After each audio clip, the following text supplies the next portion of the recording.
हर हर महादेव दोस्तों आजकल आप सभी देख रहे होंगे कि संसार में शिवद्रोही लोग इत्यादि बढ़ते ही जा रहे हैं। बड़ी तेजी से शिव निंदकों की संख्या बढ़ती जाती है।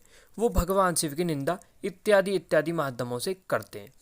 दोस्तों उनके पास सबसे जो पहला जो बातें आती है वो यही आती है कि जो भगवत गीता में भगवान श्री कृष्ण जी द्वारा बोली गई है उसमें वो कहते हैं कि इसके आधार पर भगवान जो श्री कृष्ण जी है वो शिव जी से भी बड़े हो जाते हैं। तो दोस्तों अगर हम वास्तविकता में महाभारत को पढ़े तो महाभारत में जैसे आप अनुशासन पर्व या इत्यादि द्रोण पर्व इत्यादि पढ़ोगे तो वहाँ पे आपको साफ साफ पता चल जाएगा। जैसे द्रोण पर्व के अध्याय 202 में लिखा है कि भगवान श्री कृष्ण जी भगवान महादेव के बहुत बड़े भक्त थे और उन्हीं से ही प्रकट हुए। वैसे ही अनुशासन पर्व के अध्याय 14 में वर्णन मिलता है कि जो भगवान श्री कृष्ण जी है वो भगवान शिव के से ही प्रकट हुए हैं, उनके बहुत बड़े भक्त थे और उन्हीं की भक्ति के कारण ही वो संपूर्ण जगत में व्याप्त अर्थात ईश्वर बने हुए हैं। और उसी चैप्टर में वर्णन मिलता है कि उपमन्यु जैसे वो भगवान शिव की दीक्षा लेते हैं और उनकी पूजा आराधना इत्यादि भी करते हैं। परंतु दोस्तों आजकल भगवान श्री कृष्ण जी की भक्ति की आड़ में ये लोग भगवान महादेव को नीचा दिखाते हैं। वास्तविकता में जो भगवान शिव है वो भगवान श्री कृष्ण जी के भी ईश्वर है। ये तो आप लोगों को महाभारत इत्यादि से पता ही चल जाता है। पर दोस्तों आपको एक चीज़ शायद रहस्य के बारे में ना पता हो, जिस भगवत गीता के आधार पर ये मूर्ख बकरा मुंडी लोग हमारे प्रभु महादेव या श्री कृष्ण जी के ईश्वर महाईश्वर महेश्वर की निंदा करते, वही वास्तविकता में जो गीता है गीता के मूल ईश्वर है।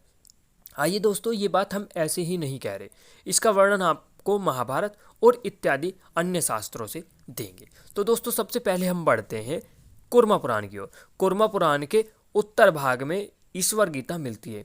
ईश्वर गीता में भगवान शिव भगवान विष्णु व अन्य समस्त देवताओं को एक उत्तम ज्ञान प्रदान करते हैं जिसको गीता ज्ञान कहा जाता है और इसी गीता को ईश्वर गीता कहा जाता है।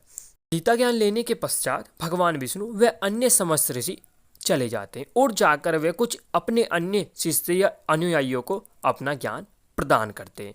वैसे ही भगवान विष्णु का भी वर्णन आता है ईश्वर गीता के अध्याय 11 के श्लोक संख्या 131 में मिलता है कि देवकी के पुत्र हरि नारायण ने भी यह उत्तम ज्ञान अर्जुन को प्रदान किया। तो दोस्तों यह साफ साफ आप देख सकते हो कि जो गीता का ज्ञान दिया श्री कृष्ण जी द्वारा अर्जुन को, यहाँ उसी की ही बात हो रही है। उसी के अलावा कूर्मा पुराण के ही पूर्व भाग के अध्याय 28 के श्लोक संख्या 58 से 60 में वर्णन मिलता है जहाँ पर स्वयं वेद व्यास जी बोलते हैं कि हे अर्जुन तुम सभी और नेत्रों वाले और सभी और मुख वाले, यहाँ पर आप देख सकते हो सभी और नेत्रों और सभी और मुख वालों से साफ साफ पता चलता है कि यहाँ पर विश्व स्वरूप की ही बात हो रही है। सारे संसार के गुरु सर्वेश रुद्र का प्रत्यक्ष दर्शन किया है। यहाँ पे अर्थात जो विश्व स्वरूप जो भगवान श्री कृष्ण द्वारा जो शिव जी का विश्व स्वरूप भगवान श्री कृष्ण जी द्वारा अर्जुन को दिखाया गया, यहाँ पर उसी की बात हो रही है। ईश्वर शंकर के संबंध में दिव्य ज्ञान तुम्हें यथार्थ रूप से विदित है, मतलब जो भी दिव्य ज्ञान है वो अर्जुन को ज्ञात है। स्वयं श्री कृष्ण जी ने उनको यह ज्ञान दिया था, ये भी बोलते हैं वेद व्यास जी। अब वेद व्यास जी की बातों पर जो लोग संदेह करते हैं तो उनको महाभारत व अन्य शास्त्र पढ़ने ही नहीं चाहिए, क्योंकि महाभारत व अन्य शास्त्र सबके सब वेद व्यास जी द्वारा ही लिखे गए हैं। आइए दोस्तों इन सभी प्रमाणों से आपको एक चीज तो पता चल गया होगा कि जो ईश्वर गीता है वास्तविकता में वो ही मूल गीता है और भगवत गीता उसका रिटेलिंग है। और जो विश्व स्वरूप भगवान श्री कृष्ण जी ने दिखाया वो भगवान शिव का ही विश्व स्वरूप दिखाया। आइए उसकी ओर भी बढ़ते हैं, क्योंकि बिना प्रमाण के हम बात नहीं करेंगे। हम सबसे पहले बढ़ते हैं महाभारत के अश्वमेधी पर्व के अध्याय 16 में। जब अर्जुन गीता का ज्ञान भूल जाते हैं तब वो भगवान श्री कृष्ण जी से पुनः कहते हैं कि हे प्रभु मैं गीता का ज्ञान भूल चुका हूँ, आप मुझे पुनः वो ज्ञान प्रदान कीजिए। तब श्री कृष्ण जी अर्जुन को कहते हैं कि वो पुनः वो ज्ञान और वो विश्व स्वरूप दिखाने में असमर्थ है, क्योंकि विश्व स्वरूप और वो ज्ञान उन्होंने परब्रह्म के साथ योग युक्त होकर दिखाया था। तो दोस्तों इससे भी पता चल जाता है कि जो भगवान श्री कृष्ण जी जो ज्ञान या विश्व स्वरूप दिखाया था अर्जुन को वो उनका स्वयं का नहीं था अपितु परमात्मा का था। आइए आगे बढ़ते हैं, आपको आगे सब कुछ क्लियर होता चला जाएगा।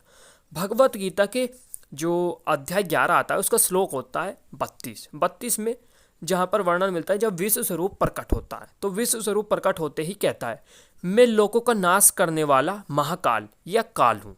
आप इसको दोनों ही तरीके से ले सकते हैं। जो इसी समय लोकों को नष्ट करने के लिए प्रकट या प्रवृत्त हुआ हूँ। यहाँ पर आप देख सकते हो, यहाँ पे साफ लिखा गया है जो इसी समय प्रकट हुआ। परंतु भगवान श्री कृष्ण जी तो वहाँ पर प्रथम अध्याय से या उससे भी पहले से मौजूद थे।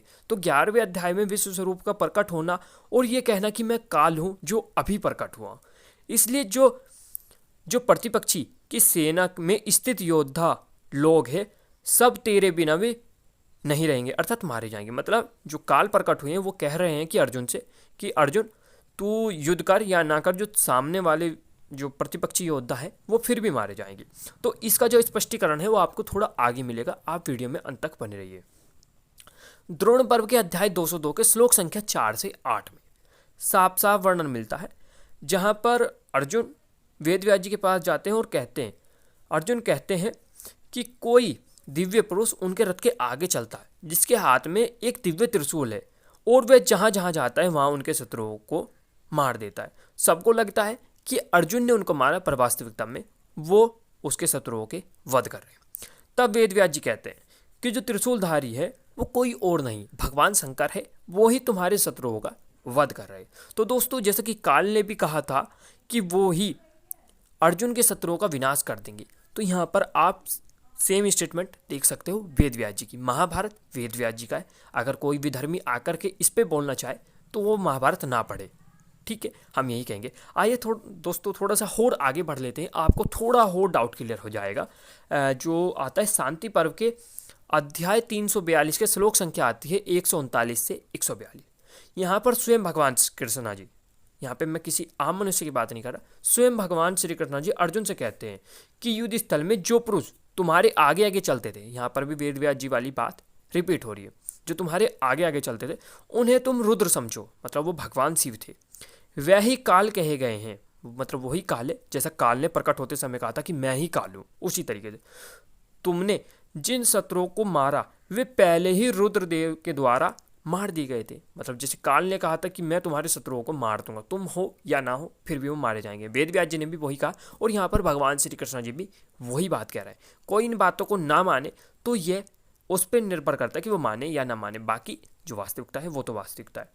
तुम उन देवादिदेव उमा वल्लभ विश्वनाथ पापहारी एवं अविनाशी महादेव जी को नमस्कार करो, मतलब भगवान शिव को नमस्कार करो, जिनके बारे में मैंने तुम्हें पहले बारंबार परिचय दिया था और तुम्हारे पहले जो कुछ सुन रखा है वह सब उनका ही प्रभाव है। मतलब जब श्री कृष्ण जी गीता ज्ञान दे रहे थे तो उस समय जिनका परिचय दिया वो भी भगवान शिव थे और जो कुछ सुना वो उनके ही प्रभाव से सुना। अर्थात यहाँ पे सीधे सीधे विश्व स्वरूप की बात हो रही है, क्योंकि भगवान शिव को के बारे में या रुद्रदेव के बारे में जो भी उन्होंने विश्व स्वरूप के बारे में बताया वो यहाँ पे भगवान शिव का है, पूरा डायरेक्ट मेंशन करता है। तो दोस्तों अगर कोई लोग इसके बाद भी नहीं मानते तो आइए दोस्तों थोड़ा और आगे बढ़ते हैं। अब हम चलते हैं पद्म पुराण की ओर। पद्म पुराण के उत्तरखंड के चैप्टर जो आता है वो आता है 175 का श्लोक संख्या आती है 26 से 29, जहाँ पर भगवान विष्णु कहते हैं, भगवत गीता के बारे में वर्णन करते हैं भगवान विष्णु कहते हैं कि प्रथम 5 अध्याय 5 मुख है, अगले 10 अध्याय उनके हाथ है, जो अगला अध्याय 1 अध्याय आता है वो उनका उदर है, मतलब जो पुरुष है उनका, और जो 2 अध्याय बचते हैं वो उनके चरण है। अब देखो दोस्तों 5 मुख 10 हाथ 1 पेट या उदर और 2 चरण भगवान सदाशिव के ही होते हैं। ये सब आप लोग जानते ही होंगे कि पंचमुखी भगवान सदाशिव का ही रूप है, जिनके 10 हाथ होते हैं और 2 चरण होते हैं और 1 पेट होता है। तो दोस्तों जो 18 संख्या होती है वो वैसे भी भगवान शिव को ही दर्शाती है। आइए कैसे जानते हैं। उनका शरीर तो हमने बता ही दिया कि उनका शरीर जो है ना 18 भागों में हम कह सकते हैं कि पंचमुख हो गए, 10 हाथ 1 उदर और 2 चरण हो गए।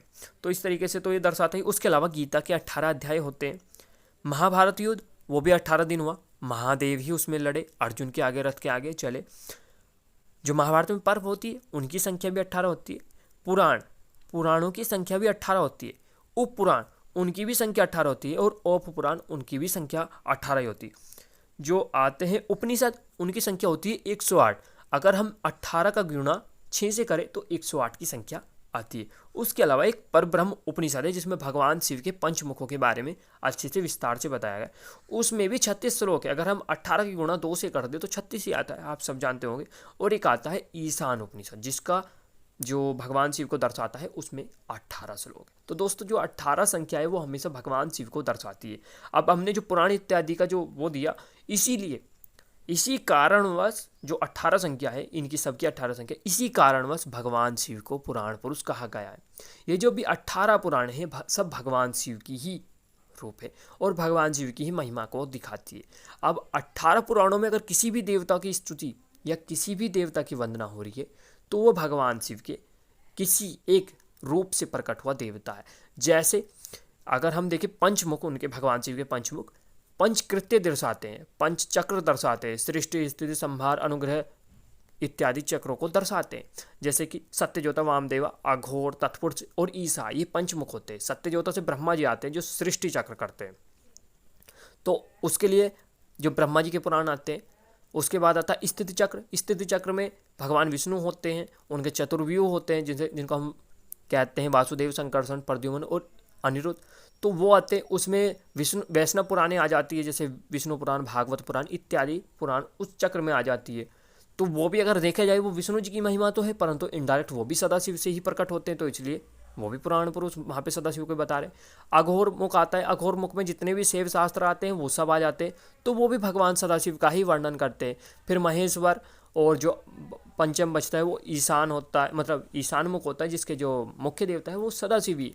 अर्थात जो जितने भी पुराण होते हैं वो तो भगवान शिव का ही वर्णन करते हैं, उप पुराण भी उनका ही वर्णन करते हैं और उप पुराण भी उनका ही वर्णन करते हैं, इसलिए उनको पुराण पुरुष, वेदों का सार इत्यादि भी उनको ही कहा जाता है। तो इसलिए 18 संख्या ये भगवान शिव की है। तो इन सभी जो प्रमाण हैं उनके आधार पर आप लोगों को स्पष्ट हो चुका होगा दोस्तों। देखो स्पष्ट साफ साफ लिखा है कि जो गीता का ज्ञान है वो भगवान शिव से विष्णु जी को गया और विष्णु जी ने वो ज्ञान अर्जुन को दिया। कूर्मा पुराण में साफ साफ लिखा है।